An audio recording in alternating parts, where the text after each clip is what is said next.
Hi ಎಲ್ರಿಗೂ ನಮಸ್ಕಾರ. ಗೃಹಲಕ್ಷ್ಮಿ ಯೋಜನೆಯ ಮೊದಲು ನನಗೆ ತಿಳಿಸ್ಕೊಡ್ತೀನಿ. ಗೃಹಲಕ್ಷ್ಮಿ ಯೋಜನೆಯ ಹಣ ಇಲ್ಲಿ ಯಾರಿಗೆ ಬರ್ತಾ ಇಲ್ಲ ಅವರಿಗೆ ಮೇಯ್ನಾಗಿ ತಿಳಿಸ್ಕೊಡ್ತೀನಿ. ಏನಪ್ಪ ಅಂತಂದರೆ ಇಲ್ಲಿ ಪ್ರತಿಯೊಬ್ಬರಿಗೂ ಕೂಡ ಹಣ ಬರ್ತಾ ಇಲ್ಲ ಅಂತ ಇದ್ದಾರೆ ಬಿಟ್ಟರೆ ಅದರಲ್ಲಿ ಯಾರೂ ಕೂಡ ನಾವು ಏನು ಮಾಡಬೇಕಂತ ಯಾರು ಕೂಡ ತಿಳ್ಕೊಳ್ತಾ ಇಲ್ಲ. ಅಂತಂದರೆ ಮೊದಲಿಗೆ ದಯವಿಟ್ಟು ಸಬ್ಸ್ಕ್ರೈಬ್ ಮಾಡ್ಕೊಳ್ಳಿ, ಲೈಕ್ ಮಾಡಿ, ಶೇರ್ ಮಾಡಿ, ಕಮೆಂಟ್ ಮಾಡಿ. ಸ್ನೇಹಿತರೆ, ಒಂದು ವಿಷಯವನ್ನು ಹೇಳ್ತೀನಿ ನಾನು. ಗೃಹಲಕ್ಷ್ಮಿ ಯೋಜನೆ 11 ಮತ್ತು 12ನೇ ಕಂತಿನ 2,000 ಜಮಾ ಆಗ್ತಾ ಇದೆ, ಹೌದು. ಆದರೆ ನೀವಿಲ್ಲಿ ತುಂಬ ಜನ ಏನು ತಪ್ಪು ಇದನ್ನು ಮಾಡ್ತಾ ಇದ್ದೀರಾ ಅಂತಂದರೆ ಸೆಲೆಕ್ಷನನ್ನು ಮಾಡ್ತಾ ಇದ್ದೀರಾ. ಇಲ್ಲಿ ನಾನು ನಿಮಗೆ ಒಂದು ವಿಷಯವನ್ನು ತಿಳಿಸ್ಕೊಡ್ತೀನಿ. ಮೊದಲಿಗೆ ಎಲ್ಲ ಒಂದು ಟಾಪಿಕ್ ಹೋಗೋಕ್ಕೆ ಮುಂಚೆನೇ ನಾನು ನಿಮಗೊಂದು ವಿಷಯ ತಿಳಿಸ್ಕೊಡ್ತೀನಿ. ಏನಿಲ್ಲ ಅಂತಂದ್ರೆ ಒಂದು 2-3 ನಿಮಿಷದಲ್ಲಿ ಮುಗಿಯುತ್ತೆ. ಇಲ್ಲಿ ಪ್ರತಿಯೊಬ್ಬರು ಕೂಡ ಮೇಯ್ನಾಗಿ ನಾನು ನಿಮಗೆ ಒಂದು ವಿಷಯನ ಹೇಳ್ತೀನಿ. ಅಲ್ಲಿ ನಾನು ನಿಮಗೆ ತೋರಿಸ್ತಾ ಇದ್ದೀನಿ ಹೇಗೆ ಸಬ್ಸ್ಕ್ರೈಬ್ ಮಾಡೋದು ಅಂತ. ದಯವಿಟ್ಟು ಸಬ್ಸ್ಕ್ರೈಬ್ ಮಾಡ್ಕೊಳ್ಳಿ, ಪಕ್ಕದಲ್ಲಿ ಕೆಳಗಡೆ ಲೈಕ್ ಮಾಡಿ ಸ್ನೇಹಿತರೆ, ಶೇರ್ ಮಾಡಿ. ಸ್ನೇಹಿತರೆ, ಇಲ್ಲಿ ಪ್ರತಿಯೊಬ್ಬರಿಗೂ ಕೂಡ ಹಣ ಬರ್ತಾ ಇಲ್ಲ ಅಂತಂದರೆ ಗೃಹಲಕ್ಷ್ಮಿ ಯೋಜನೆ ಹಣ ನಮ್ಗೆ ಬರ್ತಾ ಇಲ್ಲ ಸರ್. ನಾನು ನಿಮಗೆ ಒಂದು ವಿಷಯ ತಿಳಿಸ್ಕೊಡ್ತೀನಿ. ಮೊದಲನೇದಾಗಿ ಎಲ್ರಿಗೂ ಕೂಡ ಹಣ ಬರ್ತಾ ಇಲ್ಲ ಅಂತಂದರೆ ನೀವೇನು ಮಾಡಬೇಕು? ಮೊದಲನೇದಾಗಿ ಮೇಯ್ನಾಗಿ ತಿಳಿಸ್ಕೊಡ್ತೀನಿ. ನೀವು KYC ಮಾಡಲೇಬೇಕು. ನೀವು KYC ಮಾಡಿಲ್ಲ ಅಂತಂದರೆ ನಿಮ್ಗೆ ಹಣ ಬರೋದಿಲ್ಲ. ಅದಾದ ಮೇಲೆ ನಿಮ್ಮ ಒಂದು ಮೊಬೈಲ್ ನಂಬರನ್ನು ನೀವು ಕರೆಕ್ಟಾಗಿ ಇಟ್ಕೊಂಡಿರಬೇಕು. ಡೆಡ್ ಆಗಿರುವಂಥ ಮೊಬೈಲ್ ನಂಬರನ್ನು ನೀವು ಚೇಂಜ್ ಮಾಡ್ಕೊಳ್ಬೇಕು. ಚೇಂಜ್ ಮಾಡಬೇಡಿ. ಒಂದು ವಿಷಯ ಹೇಳ್ತೀನಿ ನಾನು, ಚೇಂಜ್ ಮಾಡಬೇಡಿ. ಯಾಕಪ್ಪ ಅಂತಂದರೆ ನಿಮ್ಮೊಂದು ಎಲ್ಲ ಡಾಕ್ಯುಮೆಂಟ್ಗಳಿಗೆ ಅದು ಏನಾಗಿರುತ್ತೆ, ನಿಮ್ಮೊಂದು ಎಲ್ಲ ಡಾಕ್ಯುಮೆಂಟ್ಗಳಿಗೆ ಅದು ಅಲ್ಲಿ ಕರೆಕ್ಟಾಗಿರುತ್ತೆ. ಅಂತಂದರೆ ಎಲ್ಲ ಡಾಕ್ಯುಮೆಂಟ್ಗಳಿಗೆ ಅದು ಲಿಂಕ್ ಆಗಿರುತ್ತೆ. ಆವಾಗ ಲಿಂಕ್ ಆದಂಥ ಒಂದು ಮೊಬೈಲ್ ನಂಬರನ್ನು ಕರೆಕ್ಟ್ ಮಾಡ್ಲಿಕ್ಕೆ ಆಗಲ್ಲ. ಅಂತಂದರೆ ನೀವಾಗ ಹೊಸ ಒಂದು ಸಿಮ್ಮನ್ನು ತಗೊಂಡಿದ್ದೀರಾ ಅಂತಂದರೆ ಇಲ್ಲಿ ನಿಮಗೆ ಪ್ರಾಬ್ಲಮ್ ಆಗುತ್ತೆ. ಏನು ಪ್ರಾಬ್ಲಮ್ ಅಂತ ನೀವು ಕೇಳ್ಬೋದು. ಆ ಒಂದು ಪ್ರಾಬ್ಲಮ್ ಏನಪ್ಪ ಅಂತಂದರೆ ನಿಮ್ಮ ಒಂದು ಲಿಂಕ್ ಆಗಿರುವಂಥ ಏನು ನಂಬರ್ ಇದೆ ಅದನ್ನು ಆಮೇಲೆ ಮತ್ತೆ ಪುನಃ ಬೇರೆ ನಂಬರ್ ಒಟ್ಟಿಗೆ ಲಿಂಕ್ ಮಾಡಬೇಕಾಗ್ತದೆ. ಅಂತಂದರೆ ಇವಾಗ Aadhaar card, PAN card, ration ಕಾರ್ಡ್ಗೆ ಈಗ ನಿಮ್ಮ ಮೊಬೈಲ್ ನಂಬರ್ ಲಿಂಕ್ ಆಗಿದೆ ಅಂತ ಇಟ್ಕೊಳ್ಳಿ. ಇವಾಗ ನೀವು ಹೊಸ ಸಿಮ್ ತಗೊಂಡಿದ್ದೀರಾ ಅಂತಂದರೆ ನಿಮ್ಮ ಮೊದಲನೇ ನಂಬರ್ ಲಿಂಕ್ ಆಗಿದೆ ಅಂತ ಇಟ್ಕೊಳ್ಳಿ. ಎಲ್ಲ ಒಂದು Aadhaar card, PAN card, ration ಕಾರ್ಡಿಗೆಲ್ಲ. ಆಮೇಲೆ ನೀವು ಹೊಸ ಸಿಮ್ ತಗೊಂಡ್ರೆ ಅದರಲ್ಲಿರುವಂಥ ನಂಬರನ್ನು ಚೇಂಜ್ ಮಾಡಿ ನೀವು ಹೊಸ ನಂಬರ್ನ ಹಾಕಬೇಕಾಗ್ತದೆ. ಆ ಒಂದು ಪ್ರಾಬ್ಲಮನ್ನು ಯಾರು ಕೂಡ ಮಾಡ್ಲಿಕ್ಕೆ ಹೋಗಬೇಡಿ. ನಾನು ನಿಮ್ಗೊಂದು ವಿಷಯ ಹೇಳ್ತೀನಿ. ನಾನು ಅದಕ್ಕೆ ಹೇಳ್ತಿರುವಂಥದ್ದು, ಎಲ್ರಿಗೂ ಕೂಡ ಯಾವಾಗಲೂ ಖಂಡಿತವಾಗಿ ಎಲ್ಲರೂ ಲೈಕ್ ಮಾಡಿಬಿಟ್ಟೆ ವಿಡಿಯೋ ನೋಡಿ. ಯಾಕಪ್ಪ ಅಂತಂದರೆ ಇಲ್ಲಿ ಪ್ರತಿಯೊಬ್ಬರು ಕೂಡ ಕೇಳ್ಕೊಳ್ತಿರುವಂಥದ್ದು ಏನಪ್ಪ ಅಂತಂದ್ರೆ, ಸರ್ ನಮ್ಗೆ ಹಣ ಹಾಕಿ. ಇಲ್ಲಿ ಸರ್ಕಾರದಿಂದ ಆಲ್ಮೋಸ್ಟ್ ಎಲ್ಲರೂ ಕೂಡ ಸರ್ ನಮಗೆ ಮೋಸ ಆಗ್ತಾ ಇದೆ, ನಮಗೆ ಹಣ ಹಾಕ್ತಾ ಇಲ್ಲ ಸರ್ಕಾರದವರು, ನಮಗೆ ಫಸ್ಟಿಗೆ ಆಸೆ ತೋರಿಸಿದ್ರು ಆದರೆ ನಮ್ಗೆ ಹಣ ಹಾಕ್ತಾ ಇಲ್ಲ ಅಂತ ತುಂಬ ಜನ ಕಮೆಂಟನ್ನು ಮಾಡ್ತಾ ಇದ್ದೀರಾ. ಹಾಗಾಗಿ ನಾನು ನಿಮಗೆ ಒಂದು ವಿಷಯವನ್ನು ಫಸ್ಟಿಗೆ ತಿಳಿಸ್ತೀನಿ. ಇಲ್ಲಿ ಮೇಯ್ನಾಗಿ ನೀವು ಮಾಡಬೇಕಾಗಿರುವಂಥ ಕೆಲಸ ಏನಪ್ಪ ಅಂತಂದರೆ ಒಟ್ಟು 4 ಸ್ಟೆಪ್ಸನ್ನು ನೀವು ಫಾಲೋ ಮಾಡಬೇಕಾಗ್ತದೆ. 4 ಸ್ಟೆಪ್ಸ್ ಯಾವುದಪ್ಪ ಅಂತಂದರೆ, ಮೊದಲನೇದಾಗಿ ನಾನು ನಿಮಗೆ ಒಂದೊಂದನ್ನೇ ತಿಳಿಸ್ಕೊಡ್ತಾ ಬರ್ತೀನಿ. ಎಲ್ರಿಗೂ ಕೂಡ 4ನೇ ಸ್ಟೆಪ್ಸ್ ಯಾವುದು ಅಂತ ನೋಡ್ತಾ ಹೋಗೋಣ. ಆ 4ನೇ ಸ್ಟೆಪ್ಸ್ ಯಾವುದಪ್ಪ ಅಂತಂದರೆ, ಮೊದಲನೇದಾಗಿ ನಿಮ್ಮ ಒಂದು ಮೊಬೈಲ್ ನಂಬರನ್ನು ನೀವು ಕರೆಕ್ಟಾಗಿ ಇಟ್ಕೊಂಡಿರಲೇಬೇಕು. ಅಂತಂದರೆ ಹೇಗಪ್ಪ ನಮ್ಮ ಒಂದು ಮೊಬೈಲ್ ನಂಬರನ್ನು ನಾವು ಕರೆಕ್ಟಾಗಿ ಇಟ್ಕೊಳ್ಳುವಂಥದ್ದು? ಮೊದಲೇ ಇರುವಂಥ ಮೊಬೈಲ್ ನಂಬರೇ ಕರೆಕ್ಟಾಗಿ ಇದೆಯಲ್ಲ ಅಂತ ನೀವು ಕೇಳ್ಬೋದು. ದಯವಿಟ್ಟು ಹೇಗಪ್ಪ ಅಂತಂದರೆ ಇಲ್ಲಿ ಪ್ರತಿಯೊಬ್ಬರಿಗೂ ಕೂಡ ನನಗೆ ತಿಳಿಸ್ಕೊಡೋದು ಏನಪ್ಪ ಅಂತಂದರೆ, ಇಲ್ಲಿ ಎಲ್ಲರೂ ಕೂಡ ಹಣವನ್ನು ಪಡ್ಕೊಳ್ಬೇಕು, ಹಣವನ್ನು ಎಲ್ಲರೂ ಕೂಡ ಮಾಡಬೇಕು. ಅಂತಂದರೆ ಹಣವನ್ನು ಎಲ್ಲರೂ ಕೂಡ ಈ ಯೋಜನೆಯಿಂದ, ಗೃಹಲಕ್ಷ್ಮಿ ಯೋಜನೆಯ ಹಣವನ್ನು ಎಲ್ಲರೂ ಕೂಡ ಪಡ್ಕೊಳ್ಬೇಕು. ಸರ್ಕಾರದಿಂದ ಫ್ರೀಯಾಗಿ ಹಣ ಬರ್ತಾ ಇದೆ, ನೀವು ಯಾಕೆ ಬಿಡ್ತೀರ ಅಂತ ನಾನು ಕೇಳುವಂಥದ್ದು. ಮತ್ತು ನಿಮ್ಮ ಒಂದು ಮೊಬೈಲ್ ನಂಬರನ್ನು ಕರೆಕ್ಟಾಗಿ ಇಟ್ಕೊಳ್ಳೇಬೇಕು. ಅದಾದ ಮೇಲೆ ನಿಮ್ಮ ಒಂದು ಫೋನ್ ನಂಬರಲ್ಲಿ ನೀವು ಕರೆಕ್ಟಾಗಿ ಇಟ್ಕೊಳ್ಬೇಕು ಒಂದು ಹೇಳಿದೆ. ಅದಾದ ಮೇಲೆ ನಿಮ್ಮ ಒಂದು ರೇಷನ್ ಕಾರ್ಡ್ ಅಪ್ಡೇಟನ್ನು ಮಾಡಬೇಕಾಗ್ತದೆ. ರೇಷನ್ ಕಾರ್ಡ್ ಅಪ್ಡೇಟನ್ನು ಹೇಗೆ ಮಾಡೋದು ಅಂತ ಕೇಳ್ಬೋದು ನೀವು. ರೇಷನ್ ಕಾರ್ಡ್ ಅಪ್ಡೇಟ್ ಹೇಗೆ ಮಾಡೋದಪ್ಪ ಅಂತಂದರೆ, ನೀವು ಏನು ನಿಮ್ಮ ಒಂದು Aadhaar card, ration card, PAN card ಈ 3 ಕರೆಕ್ಟಾಗಿ ಇಟ್ಕೊಂಡಿರಲೇಬೇಕು. ಎಲ್ಲರೂ ಕೂಡ ದೇವರನ್ನ ಹೇಳ್ತಿರಲ್ಲ, ನಿಮಗೆ Aadhaar card, ration card, PAN ಕಾರ್ಡನ್ನು ನೀವು ಕರೆಕ್ಟಾಗಿ ಇಟ್ಕೊಂಡಿಲ್ಲ ಅಂತಂದರೆ ನಿಮ್ಗೆ ಹಣ ಬರೋದಿಲ್ಲ. ಇದು ಪಕ್ಕ. ಯಾಕಪ್ಪ ಅಂತ ನೀವು ಕೇಳ್ಬೋದು.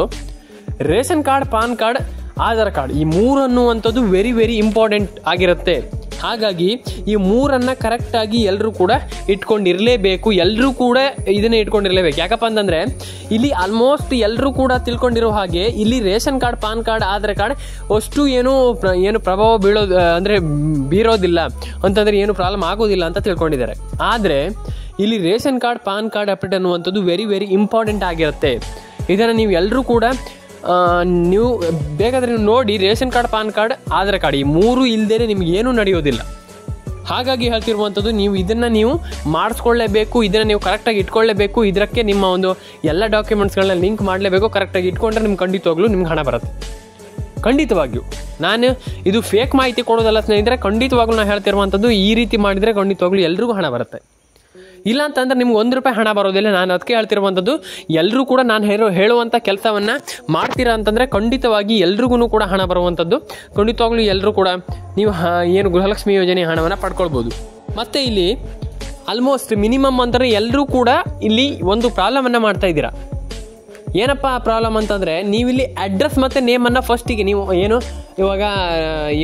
ನೀವು ಫಸ್ಟಿಗೆ ನೀವೊಂದು ಅರ್ಜಿ ಹಾಕ್ಲಿಕ್ಕೆ ಹೋಗಿರ್ತೀರ, ಗೃಹಲಕ್ಷ್ಮಿ ಯೋಜನೆಗೆ ಅರ್ಜಿ ಹಾಕಲಿಕ್ಕೆ ಹೋಗಿರ್ತೀರ. ಅರ್ಜಿ ಹಾಕಲಿಕ್ಕೆ ಹೋದಾಗ ನಿಮ್ಮ ಒಂದು ಆಲ್ಮೋಸ್ಟ್ ಎಲ್ಲರೂ ಕೂಡ ತಿಳ್ಕೊಂಡಿರುವಂಥದ್ದು ಇದನ್ನೇ, ನಿಮ್ಮ ಒಂದು ಆಧಾರ್ ಕಾರ್ಡ್ ಮತ್ತು ರೇಷನ್ ಕಾರ್ಡ್, ಪಾನ್ ಕಾರ್ಡನ್ನು ಕರೆಕ್ಟಾಗಿ ಇಟ್ಕೊಳ್ಬೇಕು ಒಂದು. ಮತ್ತು ನೀವು ಅಡ್ರೆಸ್ಸನ್ನು ಚೇಂಜ್ ಮಾಡಿ ಕೊಡಬಾರ್ದು. ಅಡ್ರೆಸ್ಸನ್ನು ಚೇಂಜ್ ಮಾಡಿ ಕೊಟ್ಟರೆ ಏನಾಗತ್ತೆ ಅಂತ ನೀವು ಕೇಳ್ಬೋದು.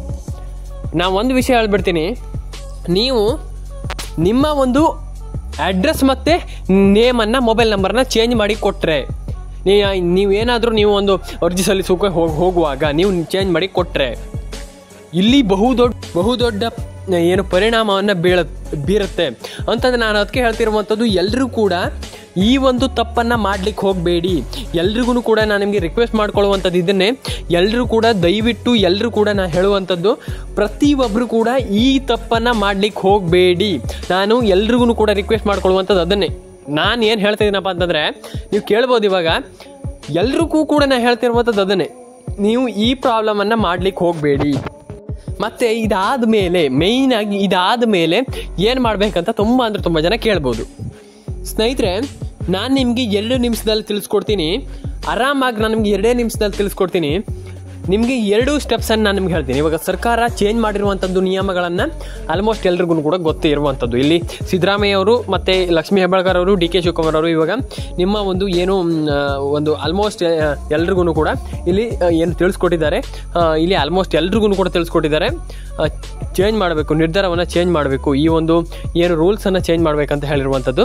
ಖಂಡಿತವಾಗಿ ಎಲ್ರಿಗೂ ಕೂಡ ನಾನು ನಿಮಗೆ ತಿಳಿಸ್ಕೊಡೋದಾದರೆ, ಇಲ್ಲಿ ಮೇಯ್ನಾಗಿ ಎಲ್ರಿಗೂ ಕೂಡ ತಿಳಿಸ್ಕೊಡೋದಾದರೆ ಏನಪ್ಪ ಅಂತಂದರೆ, ಇಲ್ಲಿ ಎಲ್ಲರೂ ಕೂಡ ನೀವಿಲ್ಲಿ ಹಣವನ್ನು ಪಡ್ಕೊಳ್ಳುವಂಥದ್ದು ಹೇಗಪ್ಪ ಅಂತಂದರೆ, ಮತ್ತು ಇಲ್ಲಿ ಪ್ರತಿಯೊಬ್ಬರಿಗೂ ಕೂಡ ಇಲ್ಲಿ ಆಲ್ಮೋಸ್ಟ್ ನಾನು ಹೇಳುವಂಥ ಪ್ರಕಾರ ಆದರೆ ಇಲ್ಲಿ ಆಲ್ಮೋಸ್ಟ್ ಈ ಒಂದು ಇನ್ನು BPL ಕಾರ್ಡ್ದಾರರಿಗೆ ಮಾತ್ರ ಒಂದು ಏನು ಗೃಹಲಕ್ಷ್ಮಿ ಯೋಜನೆ ಹಣ ಬರುವಂಥ ಚಾನ್ಸ್ ಇರುವಂಥದ್ದು. ಅಂತಂದರೆ BPL ಕಾರ್ಡ್ ಹೇಗೆ BPL ಕಾರ್ಡ್ ಅವರಿಗೆ ಮಾತ್ರ ಹಣ ಬರುತ್ತೆ.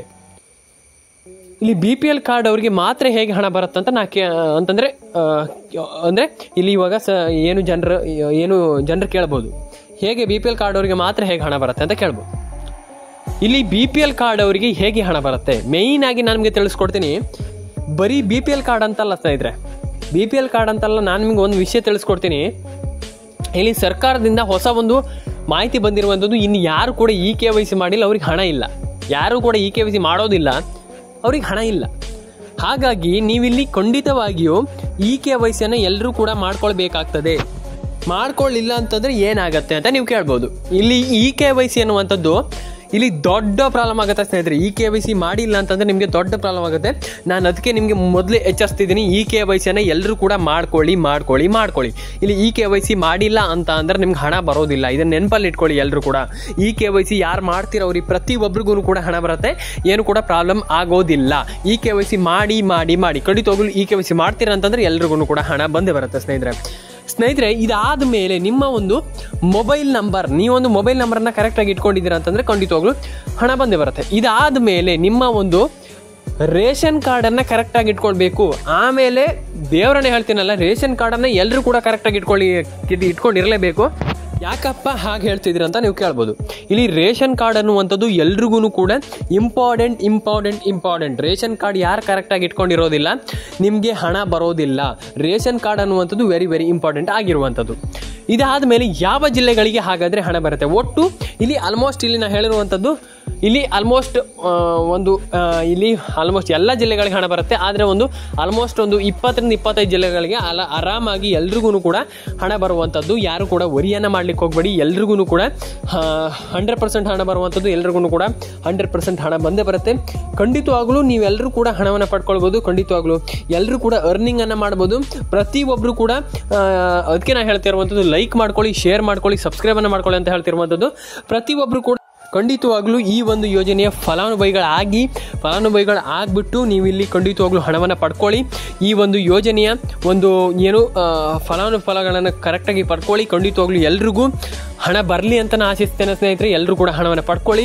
ಒಳ್ಳೆಯದಾಗಲಿ ಅಂತ ಹೇಳ್ತಾ ಇವತ್ತೊಂದು ವಿಡಿಯೋನ ಇಲ್ಲಿಗೆ ಮುಗಿಸ್ತಾ ಇದ್ದೀನಿ ಸ್ನೇಹಿತರೆ. ದಯವಿಟ್ಟು ಲೈಕ್ ಮಾಡ್ಕೊಳ್ಳಿ, ಶೇರ್ ಮಾಡ್ಕೊಳ್ಳಿ, ದಯವಿಟ್ಟು ಸಬ್ಸ್ಕ್ರೈಬನ್ನು ಮಾಡ್ಕೊಳ್ಳಿ ಅಂತ ಹೇಳ್ತಾ ಇವತ್ತೊಂದು ವಿಡಿಯೋನ ಇಲ್ಲಿಗೆ ಮುಗಿಸ್ತಾ ಇದ್ದೀನಿ.